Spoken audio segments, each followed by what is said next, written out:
Very cool facility. Amazing auditorium. I like how they have the students in the back and like the cool kids section up top. It's a good look. But before I get started, I wanted to thank Hillsdale College, especially the administrators and the staff, for their incredible courage to defy the popular consensus over the last couple of years. I don't know if the students realize how lucky they were to have this opportunity to learn in person and to not be subject to this pharmaceutical regime that basically, the college population of the rest of the entire nation was subject to. Hillsdale is so unique in the fact that they defied this big pharma, big government, public health expert consensus. And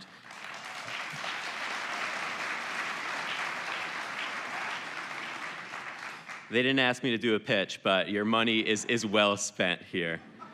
It would have been so much easier for them just to succumb to the demands of the Michigan governor, 2 administrations, 1 Republican, 1 Democrat.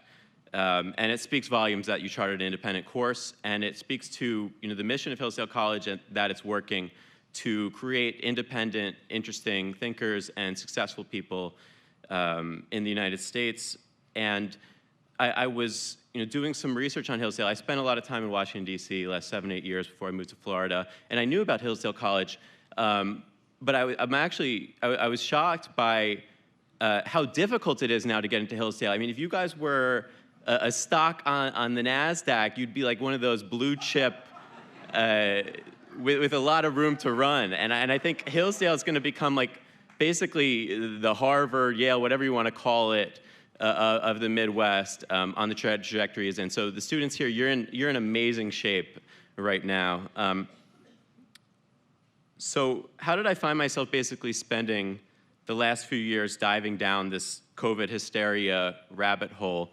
And as a journalist, I think one of the most important qualities is you have to be able to challenge conventional narratives. And what we found was that wasn't really happening at all. And for me, this journey from being basically labeled a bioterrorist after anything I said, I mean, I'm sure RFK Jr. has a similar experience, and the cancel campaigns against him. But I feel like the momentum is turning in the right direction finally. And we can start by talking about big pharma and these mRNA shots, this tale of power grabs, corruption, deceit. And of course it begins in Wuhan in January 2020. The Chinese government uploads this gene sequence to a database. Suddenly, Pfizer and Moderna are right there. They win this vaccine jackpot. No one's really asking any questions. Was it because they had a superior product? Or rather, were they just having the pieces in place to work the system to their benefit? What's interesting about this is that before the COVID era, Moderna had never brought a product to market before, not a single product. And this was amazing to me when I researched this. I thought like maybe it was just fake news or something, but it is true. And I was pointing this out, and they're like, they just kind of like figured it out. And if you read these stories about Moderna in these publications, in these science publications, it was all about their human trial, not even getting to human trials. Like the rats were dying when they injected them with this stuff. And suddenly, January 2020 comes around, and Moderna has it figured out. It's good to go. But it wasn't just a Moderna thing. It was also a Pfizer thing. Their partner, BioNTech, had also never brought a single product to market. But they were backed by very influential individuals who were terrific at doing marketing campaigns and spinning the narrative. And this is where we have this fusion of big government and big pharma. Call it what you want. You call it the uniparty, the ruling class, the Washington, D.C. establishment. In recent decades and years and months and days, we continue to see this fusion of big pharma and big government. Corporatism and statism. It's resulted in this incredibly weird scenario we find ourselves today, where I think, of course, like, the coming graduates of Hillsdale who I just met are going to have to make a difficult decision, whether you want to become part of that system or try to do something on your own. And there's positives and negatives to each part of that. But I think that, as proven by me being on this stage, after 99% of the folks who hated my opinions in January and through December of 2020 now are very much on my side, I think, you have this kind of like Newton's third law effect where you have this equal and opposite reaction. And I hope to bring the best out of that. But I want to get back to this Pfizer-Moderna thing, because I think that it's still not really clear like what exactly happened and the power grab and the money grab. And it was just so, I don't think that we really were able to focus on it because, there was all this hysteria happening.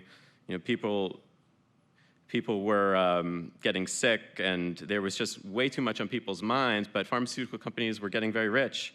Pfizer had the federal government siphon off $100 billion from the American taxpayer last year in revenue. And 31 billion of that was profit.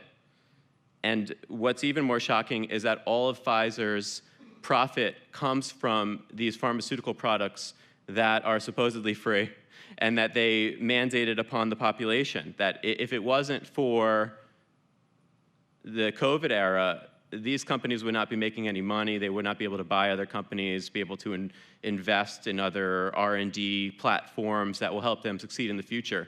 I mean, this was such a coup for these two companies.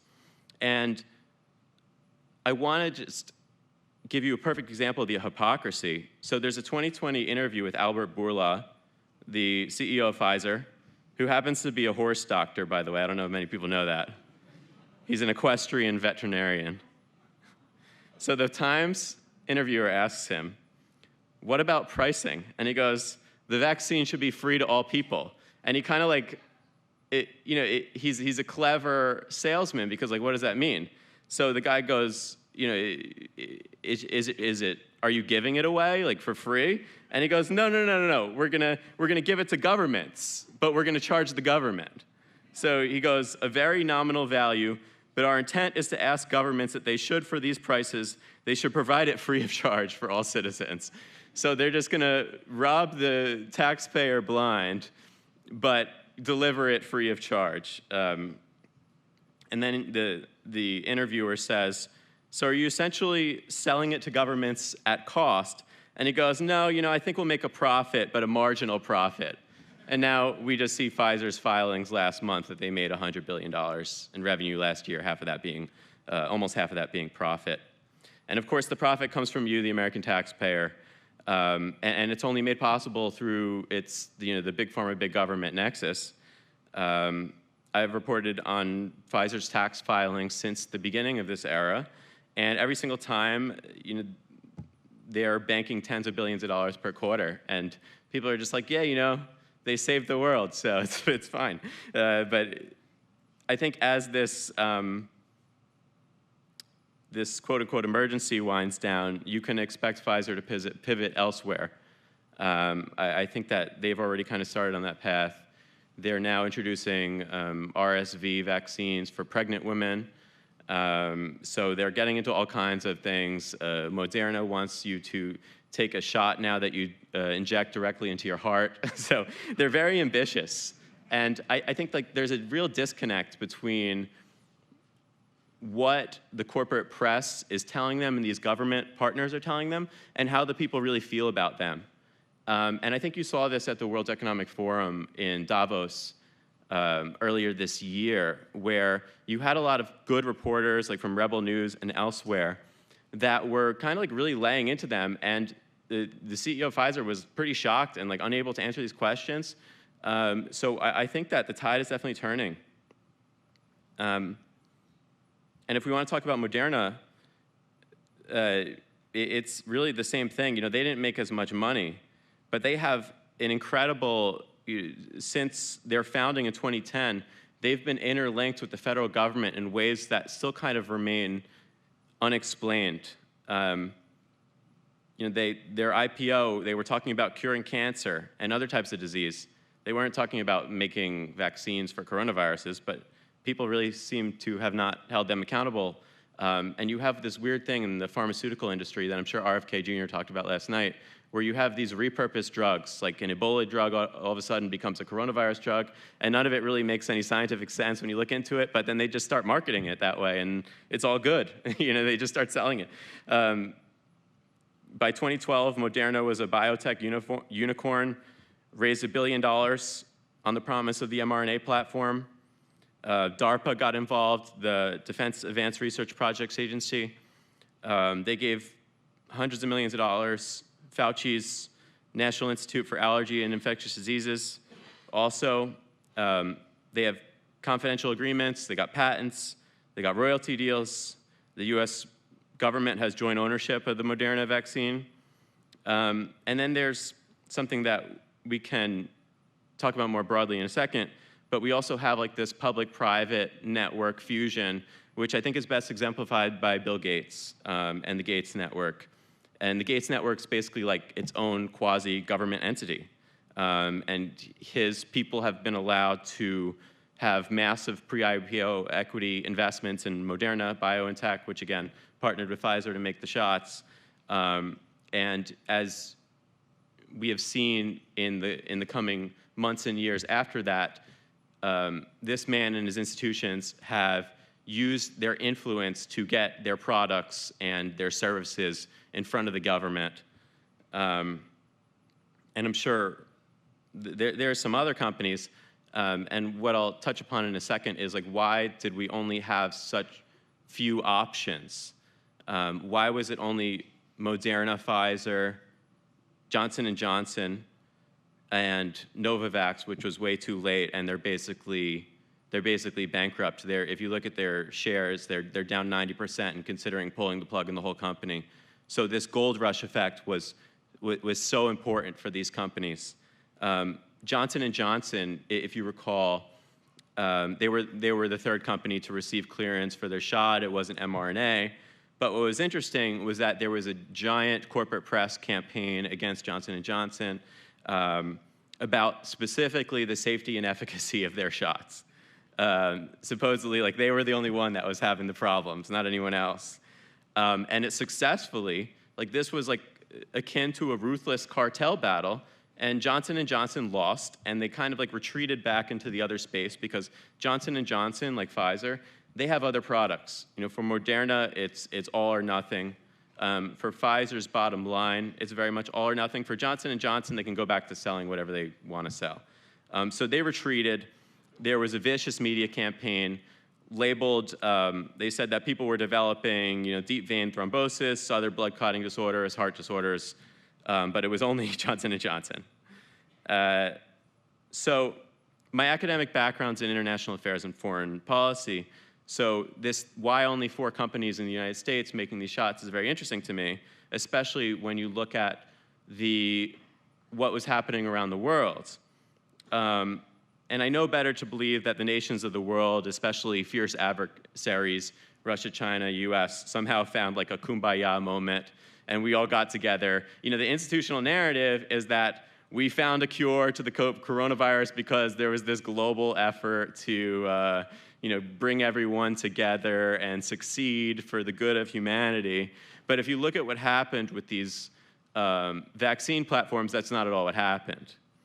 I think what we've really been witnessing is a series of state-backed big pharma, kind of like cartel fights, geopolitical information operations that they're running against each other. In the United States, it was very successful. We said mRNA is the best thing, and then everyone kind of believed that mRNA is the best thing. But that's not what they say in China. That's not what they say in Russia. And if you look at the data, there's no clear real winner. In my non-scientific opinion, I think that it's all trash. So basically, in the United States, select pharmaceutical companies were able to seal off the market. But in some countries, governments decided not to go this route. For instance, in Mexico, they have access to 10 different brands of shots. In Hungary, they have 15. In other places like Iran, Turkey, Cuba, and elsewhere, they made their own thing that they put in their citizens' arms. They have their state, there's no separation between big pharma and big government. They just tell the government scientists, hey, make something and write a paper that says it's 90% effective and have people take it, and then you're cured, you move on.